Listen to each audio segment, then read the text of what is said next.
Take projection.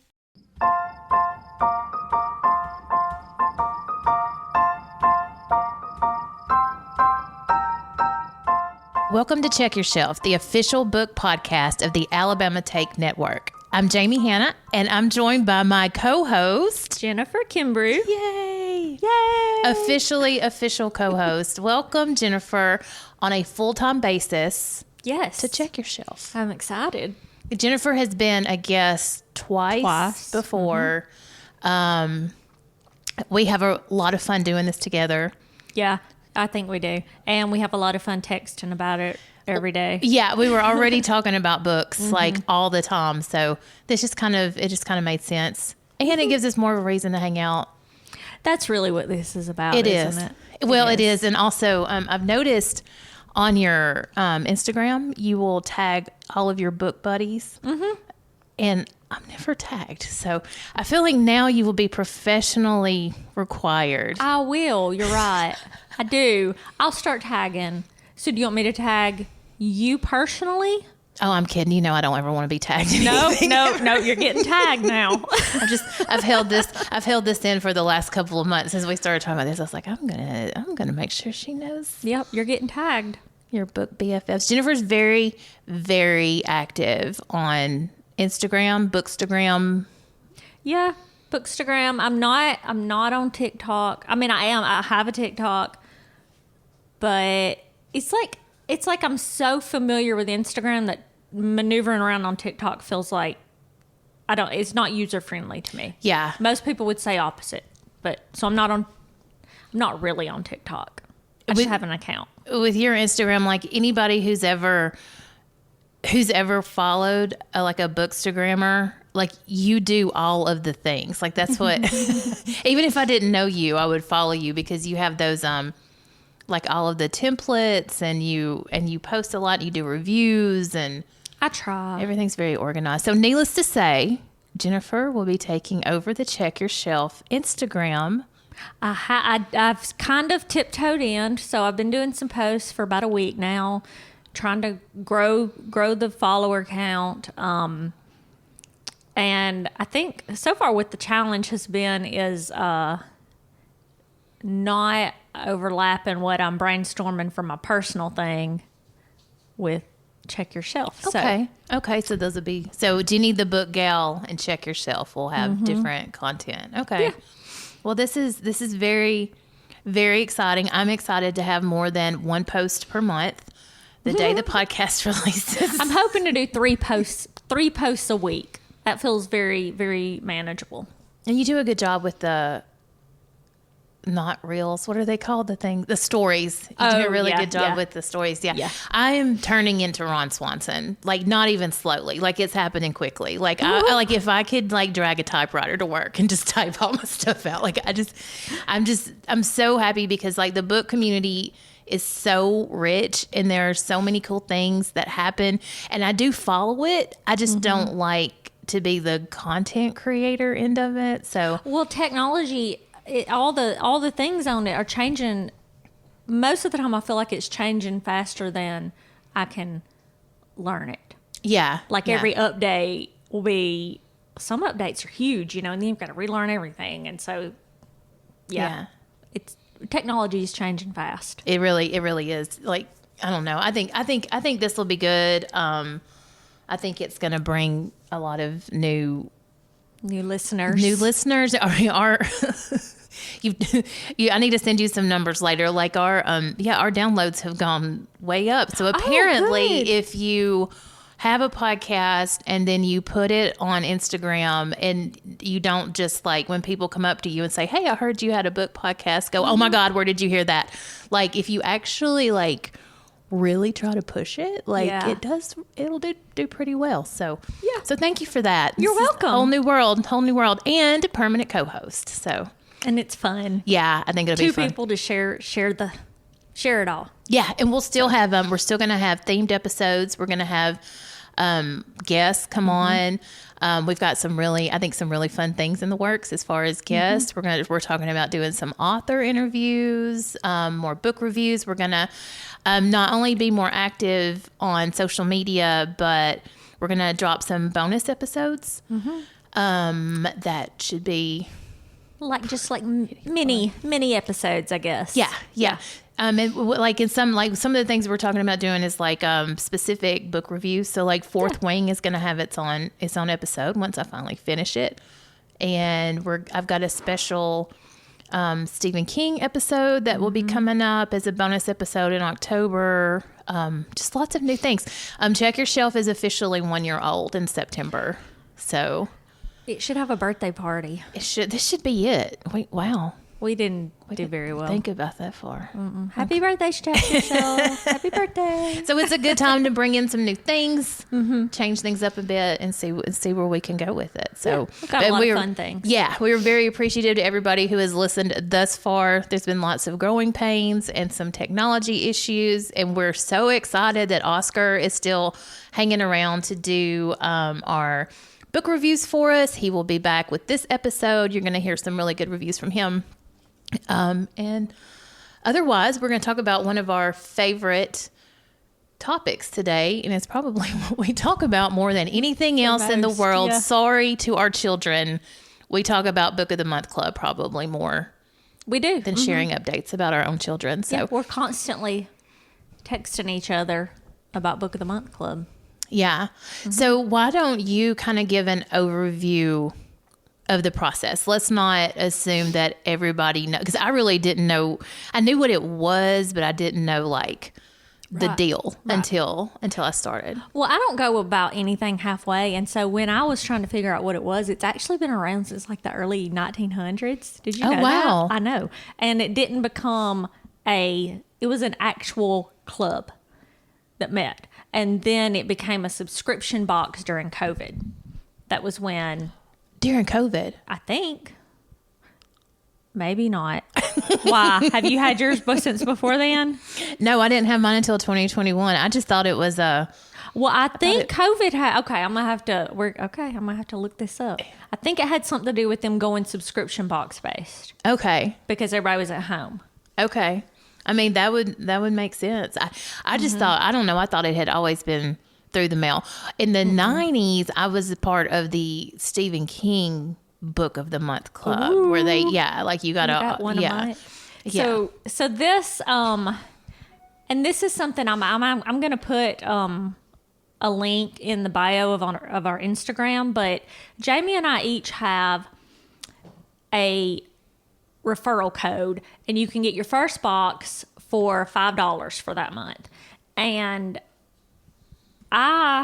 when I used a referral code, I bought for the whole year because it's just cheaper when you get for the whole year. So once a month, they release several books that you can pick from, and there's like a thriller, historical fiction, romance, women's lit, all that, you know. Every once in a while there'll be a YA. Yes. And every once in a while there'll be a nonfiction, but those are pretty rare. And there's almost always a fantasy. So you can pick one book with your credit that's part of your membership. Because that's what you're paying for is like it's $17.99 a month for one credit, which equals one book. Right. And then they keep giving us these perks. And so now you can add on up to 4 more books, right?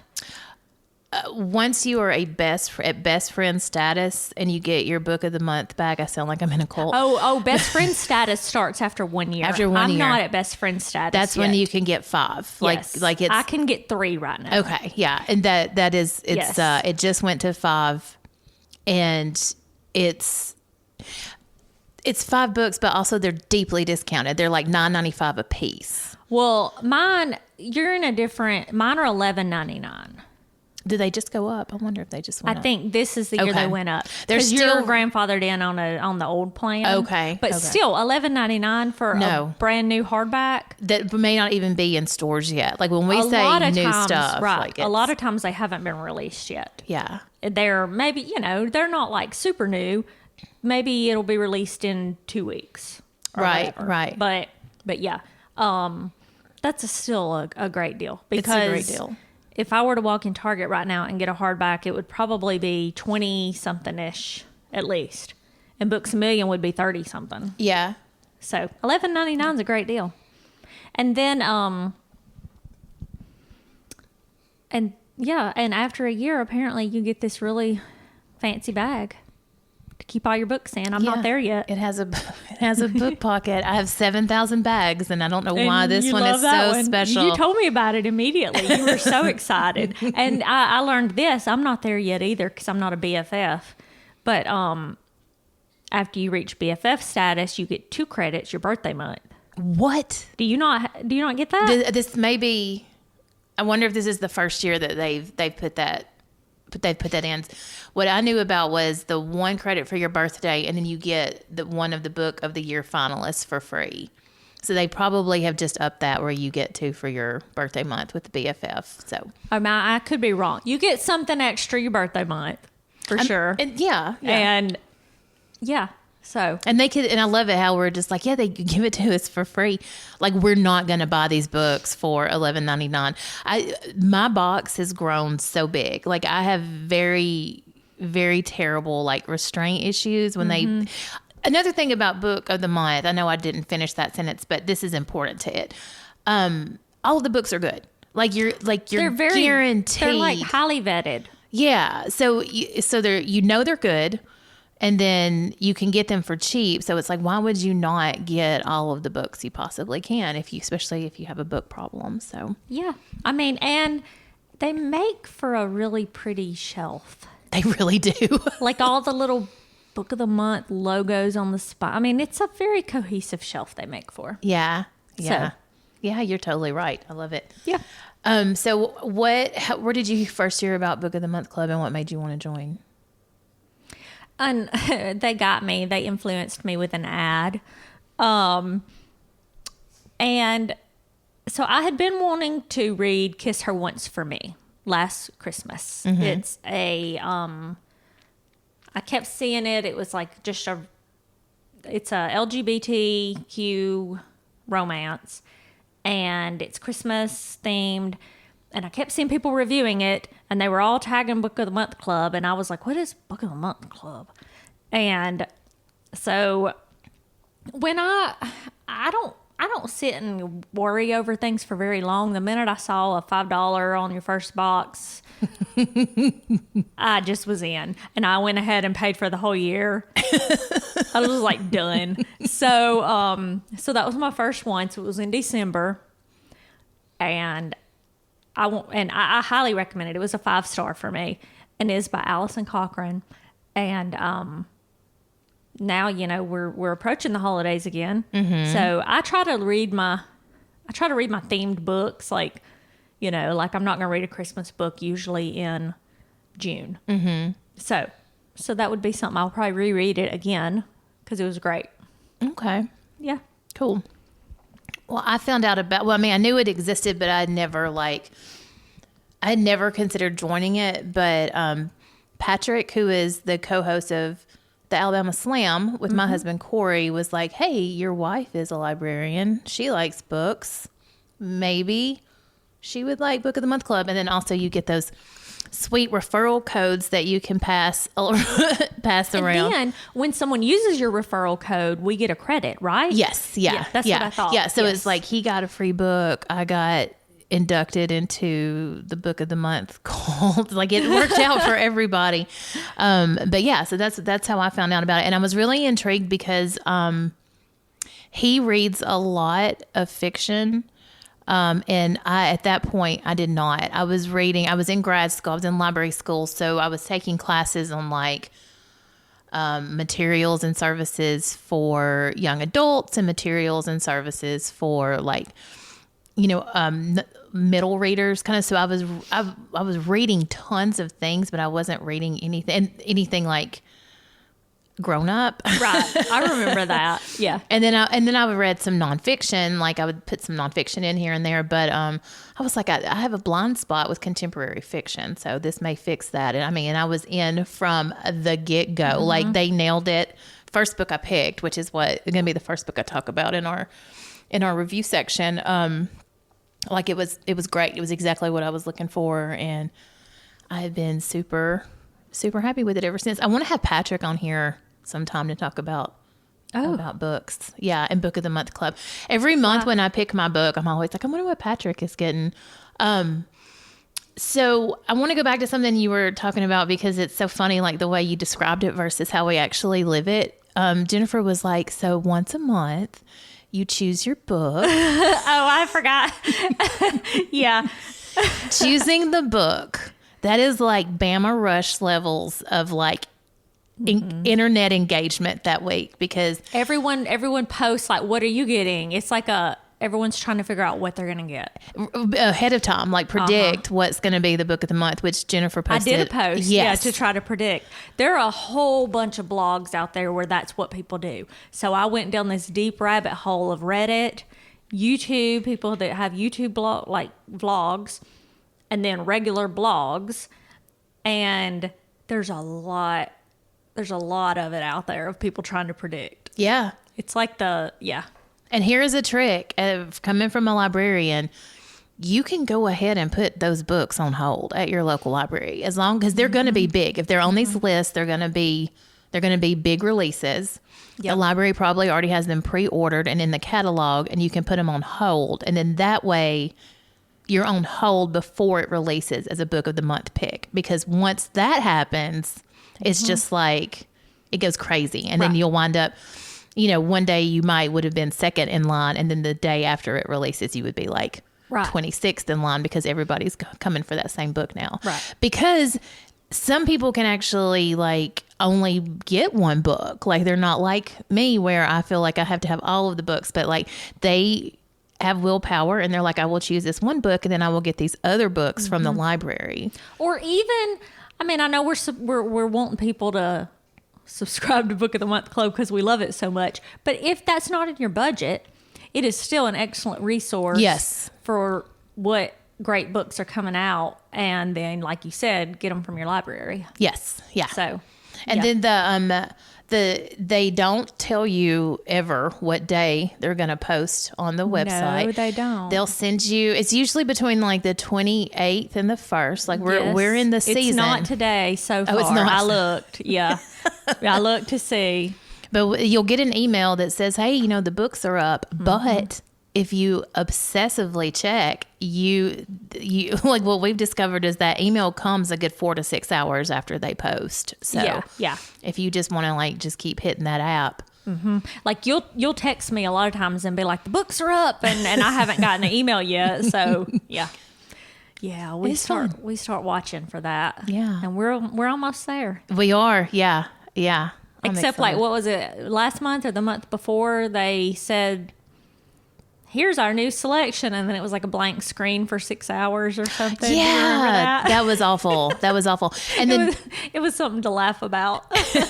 And the number of books changes because it's no fewer than 5, but it can be as many as like 8, right? Yeah. That was something else recent that they changed. Sometimes there might be like 2 of, let's say, like a thriller or Yeah. Well, do you want to go ahead and start doing some reviews? We thought it would be fun to just pull out some of the ones that we've read and just do kind of like a quick fire review back and forth of like some of the books we've read and chat about those to kind of give y'all an idea of what kind of books you can get from Book of the Month Club. I feel like this would be probably a good time to say we are not sponsored in any shape, form, or fashion. We aren't. We are just obsessed. Yeah, this is just what we like. So, but if you want to sponsor us, Book of the Month Club, we would be open to it. You may be the key to that with our fancy social media now, Jennifer. I know, I might. I might. So we're gonna start going back and forth. And Jennifer, do you want to start with your first pick? Yes, since it is fresh on my mind, I'm gonna do what I just finished for my August. Okay. All right. I have not read a thriller that I didn't like from Book of the Month Club. I feel like their thriller reviewer, whoever's reading those, is like on point. Yeah. I read None of This Is True by Lisa Jewell, and it was freaking fantastic. Now, okay, I have to give a little disclaimer. I am an audiobook girly, and I did get it from the library. Did I? No, No, Scribd. Sorry. I downloaded the audiobook because sometimes I want to like go back and forth. Mm-hmm. And that's another thing with Book of the Month Club. Now you can use a credit on an audiobook. Yes, that's brand new. That is brand new. And the reason I don't use my credits on audiobooks is because I want them on my shelf. Right. I want the stacks of books. So anyway, the audiobook is absolutely amazing. The plot is a podcast. And they record it like they're doing a podcast a lot of times, like their sound effects, and I mean, it's good. It's a full cast. So good. It's a wild ride, the story is. So what's it about? So it's about, there's this woman and it's her birthday, and she sees this other woman who it's also her birthday out in a restaurant, and she introduces herself to her, and she convinces her to let her be on her podcast.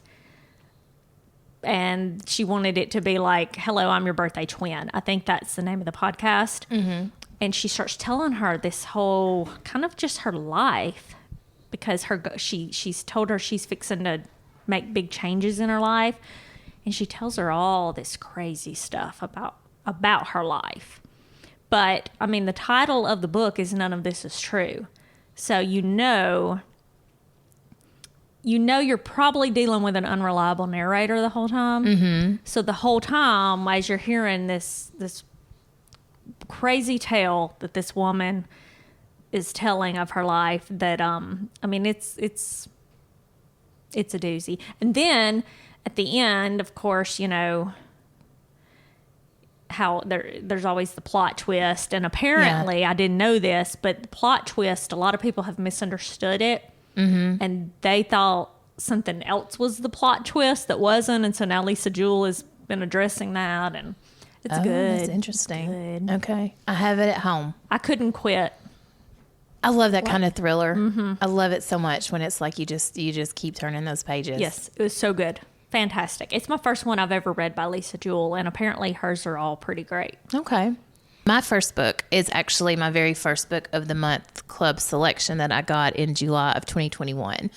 And it is called 56 Days by Katherine Ryan Howard. So in 2021, let's see, we were still kind of in COVID-ish, but it was like we kind of rejoined the world a little bit. So this book was set in Dublin. Oh, and I love when a book is set in Ireland, period. Yeah, and I listened to this too. I went back and forth, and it was like... Are they Irish? Yeah, it was beautiful. It was wonderful, yeah. So in this book, Sierra and Oliver meet in a supermarket line in Dublin and start dating the same week that COVID-19 hits in Ireland. And then like 3 weeks later... So that's 56 days ago. And then 35 days ago, the lockdown happens, and they're like, what are we going to do? We just started dating. I really like you. So Oliver suggests they move in together. And Sierra is thinking, okay, well, this would be a good way for us to get to know each other without a lot of outside influence. Mm-hmm. And without our family and friends being all nosy and in our business and everything. Well, then Oliver is not who you think he is. Oh, this is a thriller? It's a thriller, okay. Yeah. Okay. So it's going between those two timelines, but then there's a third timeline that's present day. And what happens in the present timeline is that detectives have shown up at Oliver's apartment where the two of them were cohabitating, and there is a decomposing body. Oh, good grief. So they're trying to figure out what happened. So you're reading Sierra and Oliver's story, jumping across those two timelines, and then you're also reading the detective's point of view as they're trying to solve the murder. And who is it? You don't even know who it is. Okay, I'm going to have to read this. Yeah, it was super good. Yeah. And then, do you ever read a book and you're like, you just kind of, it's just like a wing and a prayer, and then you find out later that it reviewed really well, or it was that's how this one was for me when I was looking through it again. It's a New York Times pick of best thrillers of 2021, and it was a New York Public Library best book of the year. So, yeah, it's got credentials. It does. Yeah. So that is 56 Days by Katherine Ryan Howard. All right. I'm adding it to my TBR. So what's your next one? So let's talk about one of my add-ons. This is going to be one of my favorite books I've read this year. And an add-on, just what's an add-on? So like you get your credit that you've paid for, and then you can every month, if it's not one of the monthly picks, they also have these books that are in kind of another category that are add-ons, which maybe, I don't know. I don't really know the reason. I don't think it's because they weren't good enough to be a monthly pick, because some of them are really great authors, like that have been like repeat authors on Book of the Month Club. I just think maybe they were trying to give someone else the spotlight or whatever for the monthly picks. So this was an add-on that I added into my cart after I had used my 1 credit for that month. And it was, it's an upper YA historical fantasy, Divine Rivals by Rebecca Ross. Yeah, that's her name. So it leaves you on a cliffhanger too, and the next one doesn't. I mean, a literal cliffhanger, and the next one doesn't come out until December, and I'm just done. So, okay, so imagine you've got mail, but instead of computers, magical typewriters that have been in both of these people's families for, generations and generations, but also they are rivals at work. And there is like this is a romance, I guess, romantasy, we'll call it. I called it fantasy, but romantasy. And there's a war happening between different gods and goddesses. But this war is written in a way that mimics World War II. Like, there's trench warfare, and they talk about the riding in the green lorry, and did I say that right? I said that right. That's one of those words I see all the time on a page, but don't always hear spoken. It very much mirrored if I was reading like a World War II romance. So they both sign up to be war correspondents. And they go, and they still neither one realize, that the other is who they're typing to on these little magical typewriters. But of course, how You've Got Mail ended, and it all works out, but it leaves you on a cliffhanger where you don't know the fate of one of the people. And the war is like ramping up. It's getting worse, and you don't know the fate of one of the people. Even though this is this war setting, I remember it made me so happy. It was like, I don't know how a book set during a war could make you have like so much hope, but it really did. It just made me smile and feel just super happy. So this is, and if you are on like the Bookstagram world, this is probably going to be a top favorite for a whole bunch of readers that typically wouldn't even read fantasy. It's just excellent. And give us the name and author again. Divine Rivals by Rebecca Ross. Okay. And the next one that comes out December 26th is Ruthless Vows. And so it was not supposed to come out till April, and she moved the date up, and everyone celebrated. And is it going to be a trilogy? Do you know? No, I think it's a duology. It's a duology. Okay. I hope. I like duologies. I do too. Sometimes a trilogy is a bit too much for me. Yeah, and that middle book, sometimes you just feel like sometimes it's like a placeholder. Yeah, it's just like a little bridge. Yeah. P.S. Fourth Wing is going to be a 5-book series, and I don't know how I feel about that. It's a lot. I'm afraid I'll lose steam, but we'll see. Yeah, who knows? We'll have to see. All right, what's your next book? Okay, so this next book, let me show you the cover. I want you to put this on our Instagram. So Hello, Fabio. So for my next month that I was in Book of the Month Clubs, this probably would have been like August of 2021. I was like, I'm going to pick the book I am the least likely to read, judging by its cover. And it was a book called Vladimir by Julia May Jonas. And the cover is there's just so much going on. It's a man's torso, and he has his shirt open, and he has on a gold chain. That gold chain. Yeah, it is It is every book I would ever have walked right by in a book. I'd say. And what's funny is if you buy this book now, they changed the cover, and the cover is very sophisticated, and it really kind of matches the story a little better. This doesn't. Okay. They were playing up to a certain crowd with this cover. But anyway, it turned out to be really, really good.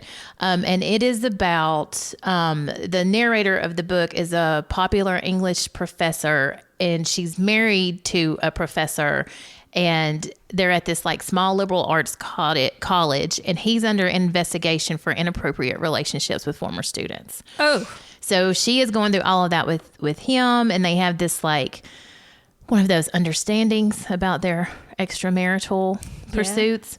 But with the allegations, like things are not, it gets very uncomfortable. So all of that is going on, and they're dealing with that. And then there is a new professor who comes in, this young guy named Vladimir, who starts working at the college. And he is a celebrated married young novelist. And she becomes infatuated with Vladimir. But it is so much more than all of those things I just said.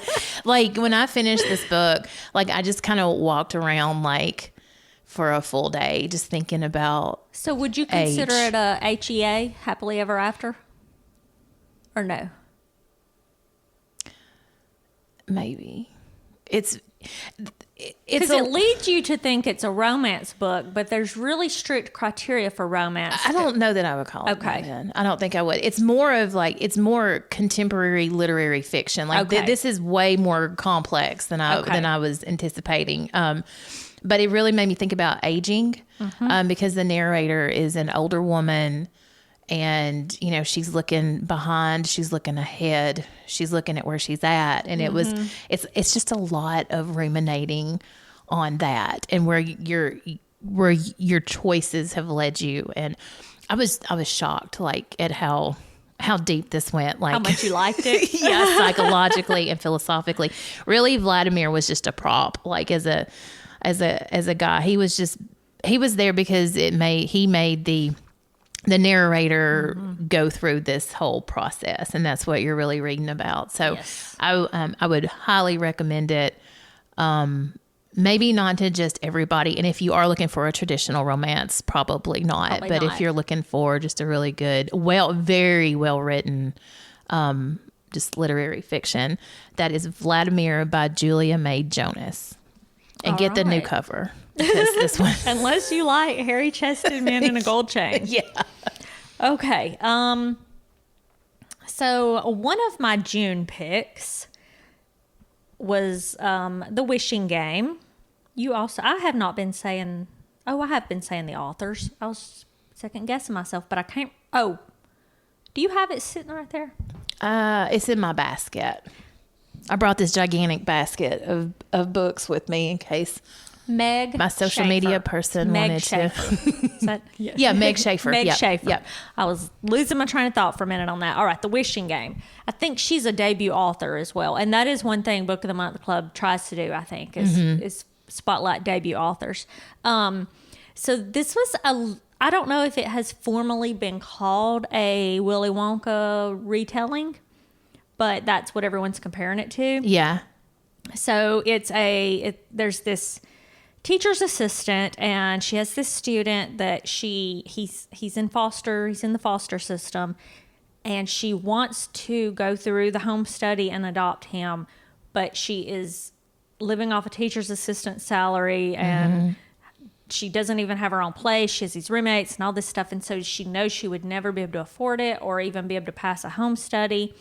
So her very favorite children's author, who has not written books in years and years and lives on like his own little island called Clock Island, he hosts a contest, and whoever can answer the riddle will get an invitation to come onto Clock Island and stay and participate in his event. And whoever wins this whole like competition, imagine, going into Willy Wonka's chocolate factory, but you're going to this author's Clock Island. Whoever wins gets the one and only copy of his brand new book and the publishing rights and everything and all the money that you would make from selling it to a publisher. So she knew the answer to the riddle because it's her beloved author from her childhood. She gets to go to the island, participate in the games. There is a slight smidge of romance in it. Nothing scandalous. I mean, literally just, oh, you're my confidant now, and I've got a crush on you and all that. But it has, I mean, it was very, there was a few moments I teared up. I mean, we're dealing with a child in foster care and things he's dealt with. And he's a delight. He is. Yes. It's a very charming book. Yes. I mean, you have to suspend your disbelief for this book, though. Yeah. Like, you definitely do. When I was reading it, there was a lot of times I was like, ugh. I mean, if I didn't know I had to suspend my disbelief, I don't know, this wouldn't really happen. But you have to suspend your disbelief. Mm-hmm. But I mean, it was very fun. It was another one that I just wanted to keep on reading because you're just rooting for the girl so much. Yeah. So you want, you know how it's going to end, generally, but there's just a lot that happens in between. And I was just rooting for her so much. And it was a happy book. Yeah. It made me feel really happy. It's upbeat. Yeah. Yeah. Okay. But if you're a fan of Charlie and the Chocolate Factory, I think you would enjoy it. Yeah. And you could give us the name and author of The Wishing Game by Meg Shaffer. Meg Shaffer. Okay. I didn't realize you finished it. I haven't. I've gotten to the island. We just got there to the island. Yeah. Oh, okay. Yeah. Did I spoil anything for you? No. Okay. I don't think so. No. Okay. My next book is Malibu Rising by Taylor Jenkins Reid. Mm-hmm. And I'm apparently a big Taylor Jenkins I am. I've read Reid. every book of hers. Golly, this book was so good. Uh-huh. And I started it and I was listening to it and and then it was all the rage. So I only got like a 20% in before I had to return it back to the library. And I was like, well, and I wasn't sure if I was sold on it yet. But then the time it took for it to come back around, like I thought about it constantly. I was so excited when I finally got to get it, and I finished it in a day, which is unheard of for me. I never, ever just read a book, like that much of a book in a day. But it's set in the 80s, and it's about 4 famous siblings who basically throw a big house party filled with famous people and... I don't even know. I feel like I can't do this book justice, like describing it, but like each of the siblings has their own drama going on. Their baggage. Their own. Yes. Yeah. But you love all of them. Like they're also like, she writes the character so well. So it's set in Malibu in August of 1983, and you're reading about the day of the party. I also apparently like a book where it's like 56 days, 55 days. Now this was like 12 hours before the fire, because it ends with the fire. Like, that going in. Right. Nick Rivas, isn't that their dad? Yes. Yeah. So also, I don't know if you know this, but he's a cameo character that's been in several of her books. No, I didn't know that. He was in Daisy Jones and the Six. Daisy Jones partied with him. Okay. Carrie Soto was in this. Yeah. Okay. She was in this one. He was mentioned in her book, Carrie Soto's book. Okay. So yeah, there's a little bit of a. They just make little cameos in her books. What's funny too is I've read I keep going to the Carrie Soto is back and like reading the synopsis, and I'm like, I just don't know that I'd like this. But then the little bit you get of her in this book, I was like, oh, she's awesome. Yeah. I like that one a lot. Okay. Yeah. I think I'm going to have to read it. The thing with Malibu Rising that I want to say that I think Taylor Jenkins Reid does extremely well is she tells the story behind the story. Like she did this with Daisy Jones and the Six. But one of my favorite parts of the book was the timeline where she's telling the Rivas kids' parents' story, like them falling in love, like Mick and their mom falling in love, and what it was like with them as kids. And there is this one like little subplot with one of the kids that I can't spoil it because it's too big, but it's just a perfect example of every time I read a Taylor Jenkins Reid book, there's always something I'm not expecting. And then when I find that little, and it's not even like a twist, it'll just be like just a little thing, but it's just like, oh my God, like it makes the book so much better. She's excellent. She really is. And I hope that they are going to adapt this one because I think it would be really good. But that is Malibu Rising by Taylor Jenkins Reid. And I think that this was actually a Book of the Year finalist with Book of the Month Club. I think you're right. Then that would not surprise me. Yeah. That's a really popular book. What's your next one? Okay. So July. All right. I love Katherine Center. I've read every book Katherine Center's ever written. I buy her stickers on Redbubble. She's a romance writer. Hello, Stranger. It is so unique. When you think of romance books, you think pretty much you know the formula. This girl is an artist. She has to have a surgery, and I don't remember why she has to have the surgery, but the surgery causes her to have a problem with her eyes where it's like facial distortion, and suddenly she cannot see people's faces, face blindness, and it's a real thing. Mm-hmm. So she describes it like when she looks at people's faces like a Picasso painting or something, like it's just squared off and maybe the eyes are on the bottom and so she can't see people's faces. Okay. So she meets this guy in her apartment, but she doesn't know his face, and they become, like really close friends. Well, her dog also has to go to the vet, and she and the vet also become really close friends. And I mean, you pretty much know the whole time that she's fallen in love with the same guy, but she doesn't know it, which, again, suspend your disbelief. But we're talking about a romance book. But then there is also some depth to it, like with her, her mom has passed away, and he helps her with some of that grieving process. And she has a terrible relationship with her stepmom and her stepsister. And there's some working through with all of that. And Katherine Center just writes books that they really just make you happy. Her books are always closed door. There's not anything that, she just writes. If you ever saw her in an interview, you would understand. She just writes very cheerful books. So even though the whole time you're reading, though, that eventually that this is the same guy and all this stuff, and that eventually she's going to figure it out, watching it play out the whole time for me, this was one of those books I stayed up until like 2 a.m. because I couldn't quit reading, because I couldn't wait for the moment when she realized this whole time that because of her face blindness, she'd been only dating one guy. Okay. What I kept thinking the whole time, though, like, how'd she not know his voice was different? Oh, I remember. Never mind. I did think that, and then it cleared that up. It does explain that. It does explain that. Yeah. Okay. Because that was something I was like, how does she not know his voice is the same, or just his shape, and Yeah. But it was a very unique plot, the face blindness thing, which is an actual medical issue people can have.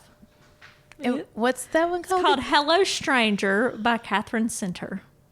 Okay. You're sounding so skeptical. I have so many questions. Like, suspend your disbelief. Yes. Yeah, you're right. You're right. And I'm not always good at that. So yeah, maybe I should practice that by reading the book, because it sounds cute. It sounds really cute.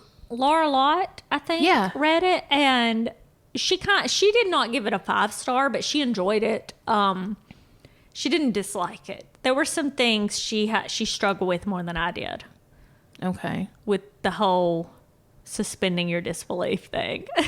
Okay. I might give that one a try then. Yeah, it's just, it made me happy. Well, and I like some murder.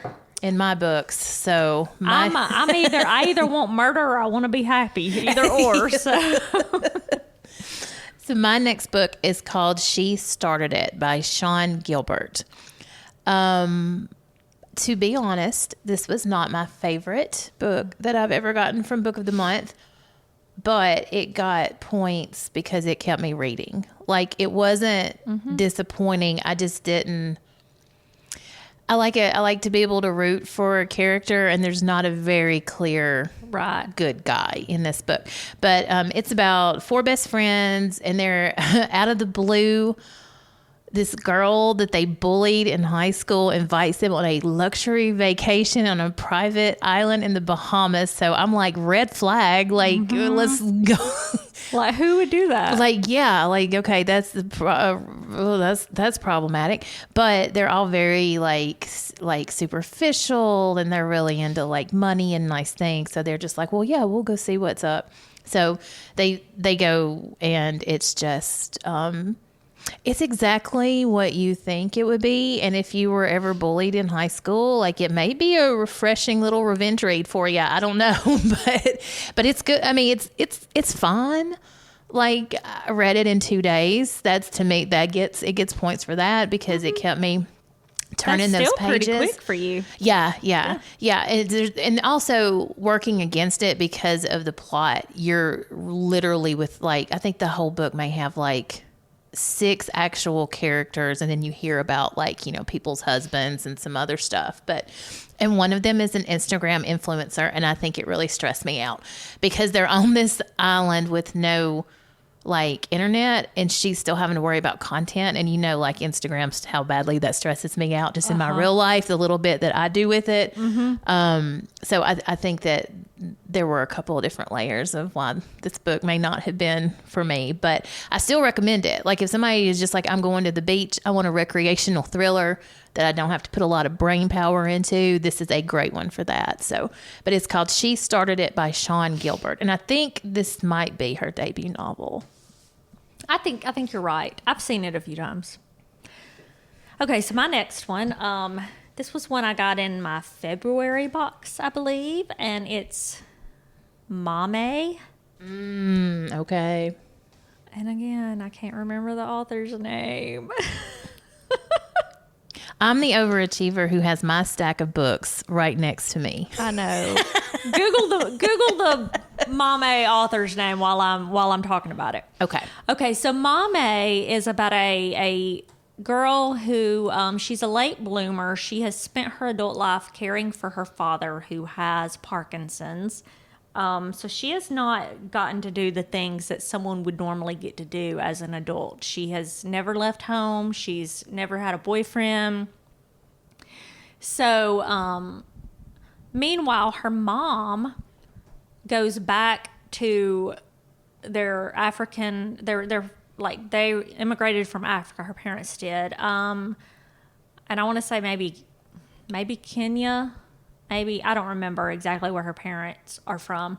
And her brother's out living his best life too. And she's the one that she's like the peacemaker in the family, and she has not gotten to just live her life. She has a job she doesn't love. And this isn't a spoiler, because I'm pretty sure in the description. So her father's illness gets worse, and he ends up passing away. Her mom moves back, and she has this time now, even though she's grieving, she's been given this chance to finally get to experience adulthood. So it's like a late bloomer coming of age story, I guess you could say. Okay. Like, she's figuring out who she is. Like, what is her purpose? She's trying to figure out why she's working this job that she hates. She's trying to figure out what type of person she would want to be in a relationship with. She gets roommates. She, I think if I'm not mistaken, I think she like smokes marijuana for the first time, and and she's like in her mid to late 20s. So she's just living all these experiences that a lot of people would have already done in college because she spent all her time caring for her father. Okay. And so it's just an endearing story. Like, and some, you know, I cried a few times. Like, you're watching her with the grieving process and the guilt of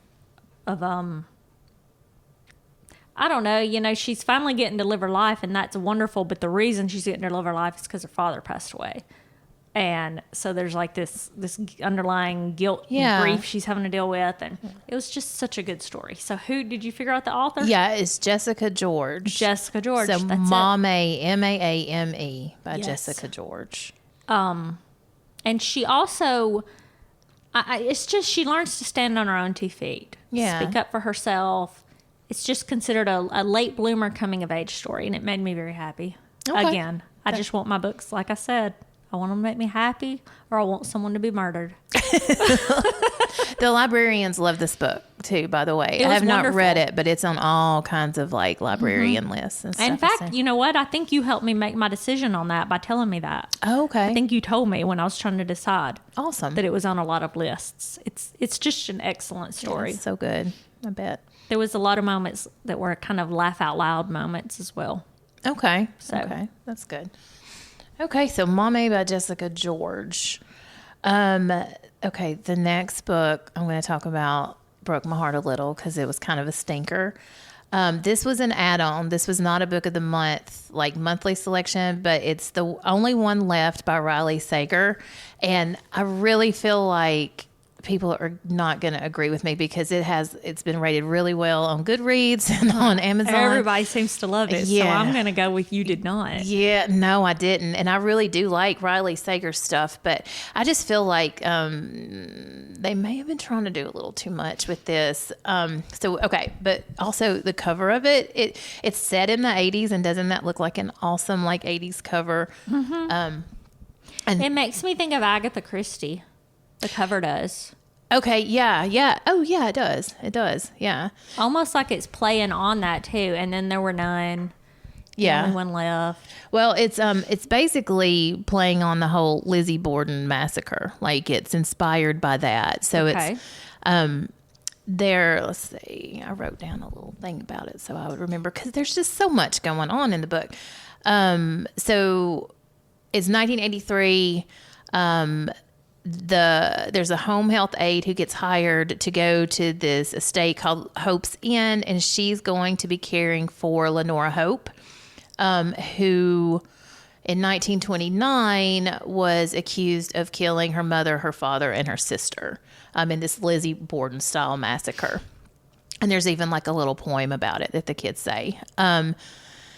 So now she's in her 70s. She's confined to a wheelchair. She can't move. She can't speak. She can move like one hand to like tap yes and no.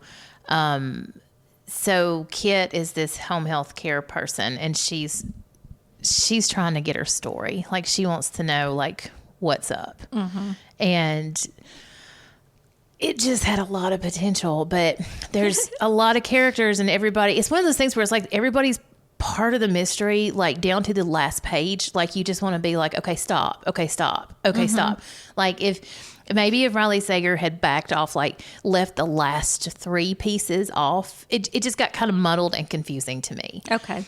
Also, it is not fair how high my hopes were going into this book. That's like, why it broke your heart. Yeah, it did. Yeah, because I was like, this was the checking my mail every day book. I had the audio ready to go as soon as the book got here, because I didn't want to start the audio without starting the actual book. Mm-hmm. So I was just super, super disappointed. But he's like, Riley Sager's a great author, so this one may just not have been for me. I don't like to say like a book was bad. It just wasn't for me. Yeah. Right. So I wouldn't recommend it, but this is a good example of the level of author, like, because everybody these days knows who Riley Sager is. So it's like the kind of the level of like authorship that you do get from Book of the Month. And I just finished this last night, so I wanted to make sure I included it. So, but that is the only one left by Riley Sager. I may be completely wrong, because like I said, everybody else on the internet loves it. So you may love it. So check it out. Okay, what's your next one? All righty. I'm gonna go, and I don't think you liked this one, if I'm not mistaken. Yours Truly by Abby Jimenez. There was way not enough murder in that book for me. Okay, it's a romance. And y'all are going to learn as this podcast goes on that I love romance. It's probably my number one genre that I'm going to read and love. And I have read all of Abby Jimenez's books, and I've loved them all. So it's fake dating. That's the trope you're dealing with. Bree is a nurse. Jacob is a new doctor, and in the emergency room. She's like a surgical nurse. He's I think a surgeon, and he has severe anxiety, social anxiety. That is written in a very realistic way. It is, and that is why I gave it 5 stars, because okay, so they just have this it's like she gets him and no one else ever gets him. They just want him to just do it anyway. Suck it up. Quit letting that be a problem for you or whatever. And she gets him. And so my daughter and my husband both have really bad anxiety. And I tend to be the suck it up kind of person. I'm like, well, you're going to do it anyway or whatever. And reading this was such an eye-opener for me. Like, all these things that Jacob did, I watched my husband and my child do also. And it got really, it was like it got into their headspace, like why they're feeling this way. And it was just written so realistically that it made me sit and really think about what have I done to not be the most empathetic I could be for these people that, that I love very much. And I will say it's a fake dating trope. One of the least liked tropes in romance is the miscommunication, and that was so absolutely frustrating for me in this book. Yeah. Because I'm okay with a little miscommunication because I think that's life. Yeah. I think we're all, miscommunicate sometimes, but this one kind of got drug out probably a little more than it was a lot, and that frustrated me. And it probably, I was so frustrated that had the anxiety rep not been written so well, I would not have rated this one as highly, because the miscommunication was excessive and frustrating. But there, just the way she wrote social anxiety and anxiety as in general was probably just the most realistic I've ever read. And I loved it. Yeah, I mean, I think I would agree with that too. I was really impressed. I feel like that came from a place of real knowledge for her. Like, I agree. Like, it was, and it was cute. Yeah, it was cute. Sweet. I just don't usually read, I usually don't read romances. And it was just like, when I was reading it, I enjoyed it. But then when I put it down, I didn't like obsess about it. Like, I was like, this is fine. It's like watching good TV. And I think I would have been that way had I not had such an epiphany when I was reading it, it would have just been another romance. Yeah. And I actually have talked to a few people who live with someone with severe anxiety, and they've all said the same thing. It's like they had not ever seen it written in such a way that made them think, wow, that's how they feel. That's what what that's like for them. Okay. And that's Yours Truly by Abby Jimenez. Okay, so we've got time to do one more each. Okay. So I had to pick. I saved like my 3 favorites for the end too. This is tough. I'm going to talk about I Have Some Questions for You by Rebecca Makkai. I texted you when I was reading this. I was like, have you read this? Because I need something to happen. And like after I texted you, like things started to happen.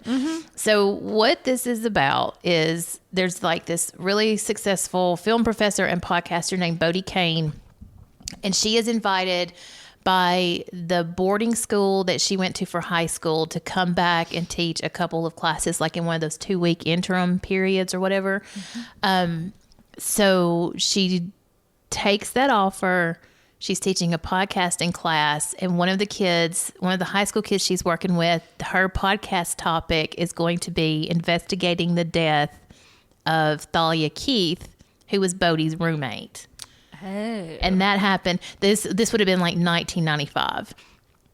So Bodie is like, okay, you can do that, but I've got to stay. I've got to keep it at a distance. I'm just here to teach you the craft of podcasting. But there were so many questions around the murder. And it was one of those things where it was like looking back on it, like 30 years later, they made a mess of the investigation. She has held on to some information that when she was 18, didn't think it was important. But now that she's an adult and she does true crime podcasts for a living, she knows like, oh, I should have, if I had said this, would this have made a difference? Right. So it's so good. So you did end up liking it a lot. I loved this book.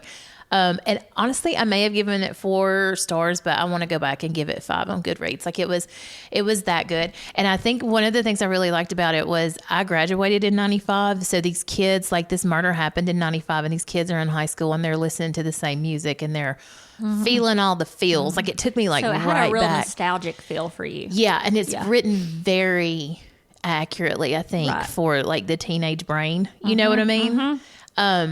So it also has a time jump, and it is probably like my favorite time jump that I have ever read, because it like when you say a time jump, what do you mean? Okay, like so time travel? No, just a time jump. Like it's divided into 2 sections, and so the first 2/3 of the book is like part 1, and the last third is part 2. Okay, so you're like in 20, I don't remember, but you go 4 years into the future. Oh, okay. So these kids have graduated. Mm-hmm. She's no longer working at Granby, but things that they did with this podcast is kind of like, this isn't really a spoiler, but it's kind of set the ball rolling for things to be re-examined in the future. And it is so good. It's probably, the time jump comes exactly when you need it. Like just when you're like, how much more is there to tell? She stops telling it because she's done. Like the author is like, okay, we're through with this part. Now we've got to jump ahead, and I've got to leave enough space for us to look at the results of these actions, and the work that these kids did and stuff. Oh, so good. The characters are so well developed. There are throwaway characters that show up in these larger roles in like that second part of the book. There are red herrings where you think, oh, this guy's bad, but then he's never mentioned again. Like you just don't know. Yeah. Like you have to really get engaged with everybody. So this has been on my TBR for a while. It's kind of new, right? Yeah, it is. Okay. Yeah. Like I've been eyeing it for a long time. I guess it started popping up on lists before it actually came out. Yes, because Rebecca Makkai, she was a finalist for the Pulitzer and the National Book Award with her novel, The Great Believers. That's right. So she came into this book with a rep. So yes, but it is so good. I want to read it again, like immediately. It's like true crime, but it's not true crime. It's like a thriller, but it's not a thriller. Like I don't even. It's just really solid that sounds really fiction. Good. It's so good. And that's called I Have Some Questions for You by Rebecca Makkai. This is the book I told you that the podcaster that I have that love-hate relationship with, like she did not like this book. Like everybody's loved this book. And then she didn't like it, which made me want to love it, but I wasn't loving it, like because I'm petty. And but yeah, no, I think she needs to reread it because it was really good. So maybe it hit her at just the wrong time. Maybe so. That happens. Maybe so. And also, I think with this book, the more condensed time period you can sit down and read it. Like if you can just, this is what you're going to do for a couple of days, a day or two. Like I think it tracks more. Like if I had spread this out over a couple of weeks, I don't think I would have enjoyed it as much. Like you got to keep the momentum going. So right. Okay, what's your last one? I've been sitting here eyeing my list while you've been talking, and I think I'm going to go with Lessons in Chemistry. I read it in January. It is set in, like, let's say the 50s. It is a woman in STEM, and it was a time when no woman was in STEM. She marries kind of her rival, but she wants to make her own way, and she's struggling, as a scientist, a woman scientist, because no man is taking her seriously. Mm-hmm. She loses her job, and she's trying, and then her love of her life is accidentally killed. I don't think that's a spoiler because I feel like that is, I've read that a lot on things. Okay. So she has to figure out a way to just make a living because she also has a child now. She ends up on this show. She gets a spot airtime on like a 6:00 show, and she does a cooking show. Mm-hmm. But she teaches chemistry while she's cooking. Like, she will use the scientific names for, like, let's say salt or whatever.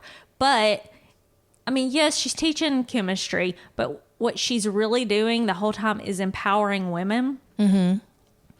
And there were so many moments, like, she kind of speaks to the crowd while she's doing the cooking. And there were so many moments I literally, like, cheered out loud. Like, I was so proud of the women, how she empowered these women that were housewives and who thought they weren't really capable of doing anything but sitting at home and cooking dinner for their husband or whatever. And it just made me, like, I don't know, it just made me, like, cheer out loud, literally. Like, I, like, whooped once or whatever. Like, okay. And there's also a found family element. She becomes, like, with an elderly neighbor. Like, none of these people have family, and they kind of create their own little family unit. And that is just a wonderful. It's just wonderful watching how that all comes to be. There are the negatives I've seen are, like, some of the thought processes that she has. People say, well, no one was thinking that in the 50s, or no one was. But I mean, I'm just like, you don't know that. They might have been thinking it. They just didn't say it or whatever. Yeah. We don't know that people weren't thinking the things she was thinking. So, okay. And that's called Lessons in Chemistry. It's by, well, dadgummit. Look at me, not prepared. Okay, Lessons. I should know. I mean, like, I feel I'm a librarian, and it's on every. It is, and it's actually being made into a movie. Bonnie Garmus. Yes, it's being made into a movie. Okay. It's just kind of a, I guess you could say, a feminist manifesto. Nice. It's taught through cooking and found family. Cool. I loved it. Awesome. Well, that wraps up our Book of the Month Club segment. We are going to now hear from Oscar, who has had a very eventful summer, and he went to camp.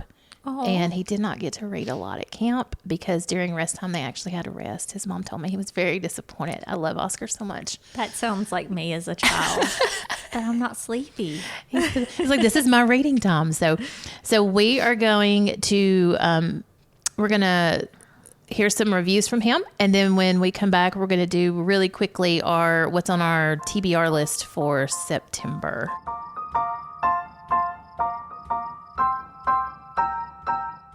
Hi, this is Oscar.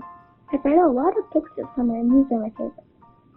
Percy Jackson and the Olympians by Riordan is about a boy named Percy Jackson who lives in a small apartment in New York with his mother.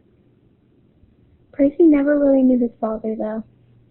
One day, on a school trip to a history museum, he finds himself in a room with the three Furies, Electo, Trisophone, and Makkai. They start attacking him, and all of a sudden, his Latin teacher, Mr. Brunner, comes galloping in on a horse for which he the horse. Percy has more to understand about Greek mythology as he realizes that Mr. Brunner is a real-life centaur. Renegades by Marissa Meyer is about Nova, a girl who lives with her parents and sister in a city full of people that have extraordinary powers. Most of these people join a team called the Renegades. They are superheroes. She is one of them. She has a power that no one else has. She can put people to sleep with her touch. One day, a murderer comes to their apartment because of her father. She does not know what her father has done. The murderer kills her parents and her sister. She's the only one that survives. She sits on the balcony crying, "The renegades will come, the renegades will come." But they don't.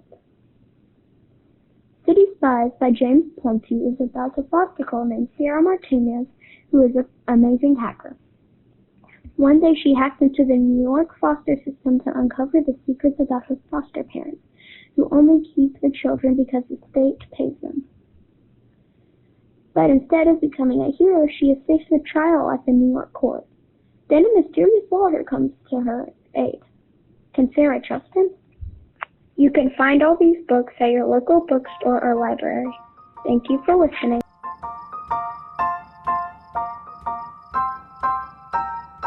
Thank you, Oscar, for those reviews. Everybody check out all of Oscar's recommendations, and I am excited to see what he's going to have for us next month. Yes. He always knows what's good. Yeah. Okay, so let's talk about our TBR list for September. I've got two. Let's do two apiece. Yeah. And you can start with that one. Okay. I'm gearing up for spooky season. Mm-hmm. And I'm probably going to stretch it out between like September and October because I have a long list of, and I'm going to get burnt out if I just read a whole bunch of witchy books or whatever, you know? So I actually won this on Goodreads. Do you do the giveaways on Goodreads? I have only participated twice and didn't win and immediately stopped doing that. Oh, every single time I get the email that says a book you've shelved is up for a giveaway, I enter. Okay. I won, and it's called Bring Me Your Midnight. It's Upper YA by Rachel Griffin. Okay. It is fantasy, witchy vibes. She her whole family's been in a coven, but they've lost some of their powers because of the way they are in society, and she's kind of being forced into a marriage, and it's going to help them regain back into their full power. And I honestly don't know much else about it besides that, but it has really great reviews, has a beautiful cover, and I won it. Awesome. So I didn't even have to pay for it. Even better. I know. So Bring Me Your Midnight by Rachel Griffin. Okay. It's just a real, I think it has a very atmospherical feel to it.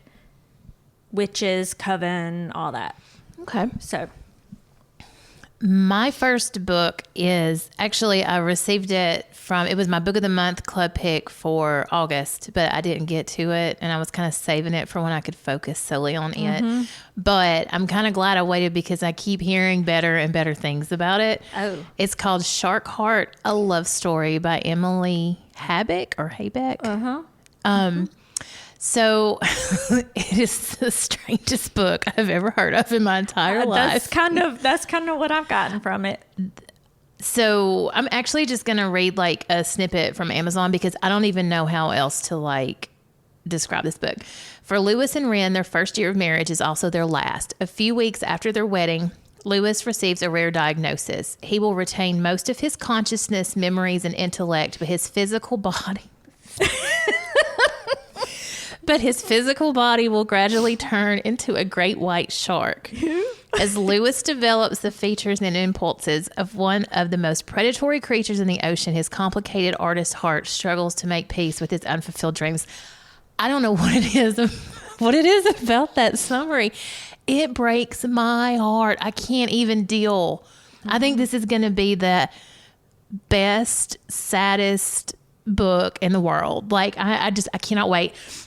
And there's some other weird stuff that happens. Like there's apparently a woman pregnant with twin birds that shows up. Like it is. Are they sharks? They're birds. No, birds. They're birds. Yeah. Oh, okay. It just all sounds. It just all sounds so very strange. And I can't wait to read it. And it's funny that I'm the one that's excited about it because I'm the one who has trouble with that suspension of disbelief or whatever. Yeah. But I fell in love with this like the first time I read the synopsis. And I remember you told me. About it. Yeah. I told my husband, I was like, hey, listen to this. And I read the synopsis to him and he burst out laughing.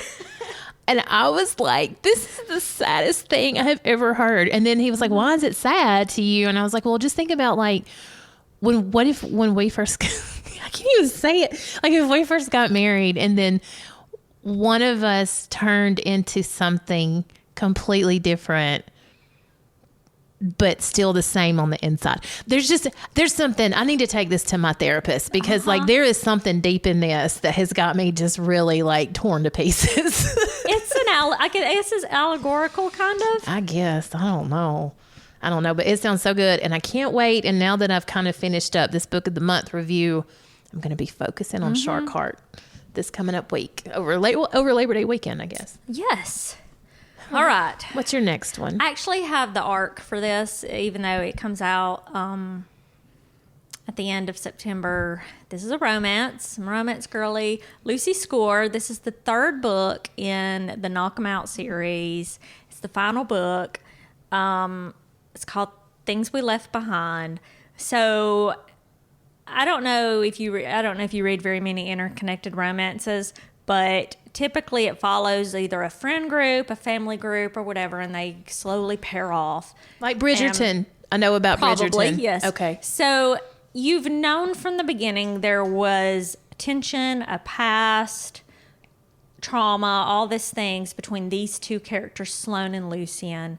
They hate each other now, but it's like a fine line between love and hate, you know? Mm-hmm. And there's a whole lot of below the surface stuff. And this is their story. Okay. And we're going to learn why they hate each other now. And obviously they're going to pair off because everyone's pairing off. We know that from the previous books that Lucian is a victim of abuse from his father. Mm-hmm. And they were next door neighbors their whole lives growing up, Sloane and Lucian. Okay. I love those names. I know. And she calls him Lucifer. And they all call her Sloaney Baloney. She's a librarian. Okay. And growing up, like nobody knew that they actually were like the very best friends because he was like the star football player that got football scholarships, and she was a little nerd who always read books, and she was also younger than him. But this is gonna be their story, and every book in this series has really been gearing up for this book. Oh, okay. So tell me the name of the series again. Knock 'Em Out. Knock 'Em Out. That's the town they live in. Okay. And this is called Things We Left Behind, and it's by Lucy Score. Okay. I'm intrigued. I love them. They're a little longer than they should be. Each book is like almost 600 pages, and I'm like, sorry. Gummit. You can just let me know. Dadgummit. I feel like maybe she needs. Sometimes I think maybe she needs a new editor, but also her books are Kindle Unlimited books, and they're paid by the page through Amazon. Okay. So that explains a lot. There's so many like cents per page that are read. I don't know. I've read the algorithm before, like how it's figured out, but because I've read some super long books, like It by Stephen King is one of my favorite books, and it's over I think it's over 1,000 pages. I would have read 500 more on top of that, but yeah, sometimes I've run into that lately a couple of times where I'm like, if we had just shaved like 100 out and made it like a 300-page book instead of a 400-page book, it would have been even better. Right. But yeah, that pay-by-page thing could really make a difference. You want a long book. But I mean, it's also one of, like I said earlier, part of the formula for a romance is an HEA, happily ever after. So we know they're going to get that because that's the genre it's in. Okay. So we're real excited. Okay. Sounds good. The romance world is very excited for this book. Okay. Yeah. Okay. Awesome. The next, my second one is Holly, which is the new Stephen King book. It releases in the next few days, and I'm super excited about this. It just basically follows the character of Holly Gibney as she's going to investigate something, and it's going to be awesome. She is one of Stephen King's very favorite characters that he's ever created. And I just feel like if I were a fictional character, that's like the best thing I could ever ask for. Because to be his favorite character, because he puts so much. Yeah. Like he does. I think his character development is super, super good. Anyway, I think that's one of my favorite things about his books. But you can tell when he really loves and invests in somebody and keeps bringing her back. And so the character, people who don't read Stephen King or who have not read any of his books with her as a character, she was in the HBO series The Outsider with Jason Bateman and I forgot his name, but he plays is he a Skrull or is he the other thing? I can't remember. Ben Mendelsohn. I think that's his name. Ben Mendelsohn, who I love. Obviously not enough to remember his name, but I do like it when he shows up in things. But Cynthia Erivo played Holly Gibney in that. And she's like kind of like obsessive compulsive and she thinks in like numbers and she's crazy sharp. Like she's one of those characters that's just fun to like watch her put things together. So is this more of like a thriller or a horror? Probably I'm going to go thriller. The Outsider, though, I have not read the novel, and I know that the show took some liberties with her character, so I'm not sure what else they took liberties with. The show had a supernatural element, so okay. I'm just going to read it and see what happens. I'm ready for a new Stephen King book. And his books don't scare you? Oh yeah. Okay. And you're okay with that. Okay. Oh yeah. Okay. Yeah. I don't want to, I'm just at an age where I don't like to watch a scary movie anymore, but I'll read it or I'll listen to my favorite podcast right now is called Ruined, and it's two friends and one watches the scary movie and just tells the other one about it I don't even detail. want to be told about them. I don't know. Something like as long as it's filtered. Scared. I can handle it, but I don't want to watch it. Aren't we a pair? You want really Stephen King, and I want the happily ever after. So this may work out great. It's going to be the best of both worlds. Yeah, I think so. I think it is. I mean, I like to throw in some murder. About once a month, I read a thriller. Okay. I got to keep it real. Well, and I like to read outside the box. One of the things and I'm not stealing another TBR thing because I'm not going to get to it in September, but I want to read that Juliet book you and I talked about, that new one that's the retelling. Oh, I'll tell you about it later. We'll talk about it. Oh, well, maybe I won't. Okay. We'll talk about it later. Okay, cool. Off tape. Okay. Well, that is it for this month. Jennifer, do you want to talk about what we have coming up or on our social media, or tell people how they can get in touch with us? Because somebody will actually answer now. Yeah. Okay. So we have Check Your Shelf podcast on Instagram. My most recent post was me predicting the Book of the Month Club picks. So we're hoping. I'm so excited to see how close I got and how many. And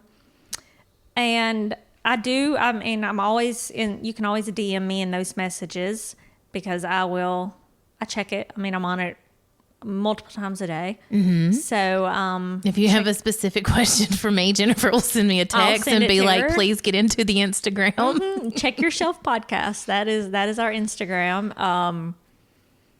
Yeah.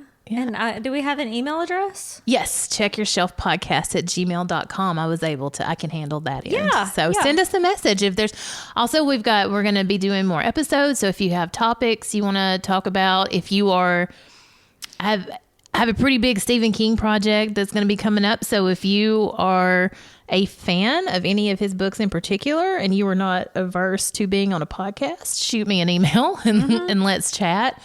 If you're an author, reach out to us because we want to do author chats. Yeah, we want to do all kinds of cool things. So, but thanks again for listening, and we will be back we'll be back for our main episode in October, but we may surprise y'all with some little mini episodes. Who knows? Bonus. Yeah, Bonus you never know episodes. what to expect from us now. That's right.